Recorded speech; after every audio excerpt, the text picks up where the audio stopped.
mentioned in the angle, the WHO has done an about-face on lockdowns, finally admitting they're worse than the disease itself. Remember what Trump said back in April or March? The cure can't be worse than the disease itself. He said that, and he was trashed by the media. But the president responded to the news this way. The World Health Organization, did you see what happened? They just came out a little while ago, and they admitted that Donald Trump was right.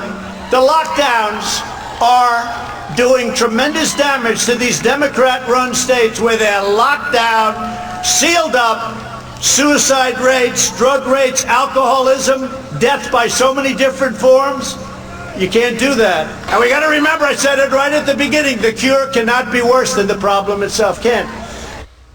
Joining me now, Dr. Ramin Oskoui, cardiologist, CEO of Foxhall Cardiology in Washington. Dr. Oskoui, the scientific consensus is now on Trump's side. Where are all the mea culpas from the people who were trashing you, me, the president, and all of us who early on said, got to get this country open? Well, I think there's one abiding characteristic of all politicians.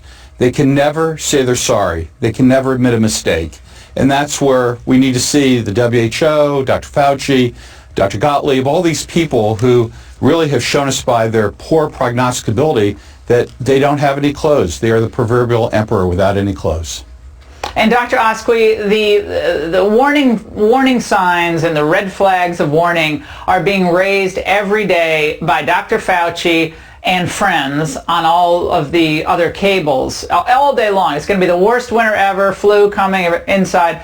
You say that there are 2 over-the-counter supplements that would do enormous benefit to people across the country with minimal to no side effects for most people. What are those 2 things that most everyone should be taking?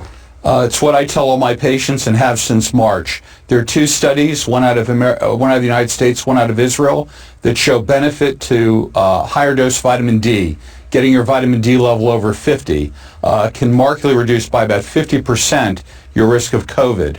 Vitamin D is notoriously well tolerated with almost no side effects. So I typically tell my patients to take anywhere from 2 to 5,000 IU of vitamin D3 a day.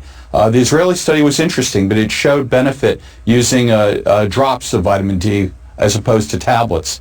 The second is zinc. Typical side effect for some very few people is GI upset, but 50 milligrams of chelated zinc, also over-the-counter, easily available, has also been shown to be effective. So D3 and zinc. And finally, we're almost out of time, but we don't have to play the soundbite, but Dr. Fauci is already upset about Trump holding rallies. It's very dangerous. 15 seconds on that. Well, where was Dr. Fauci when the Walgreens pharmacy near his house in Northwest Washington was looted? He seems to be against religious gatherings, and he seems to be against Republican campaign rallies. But other than that, he's silent. It's deafening. Yeah, you don't hear much. Not much about the riots. Maybe the rioters just, well, they wear masks because then they don't get the photos to the police. Just a bunch of weird masks. Dr. Oskoui, wonderful to see you. I got to take my zinc and D3 tonight, chelated zinc.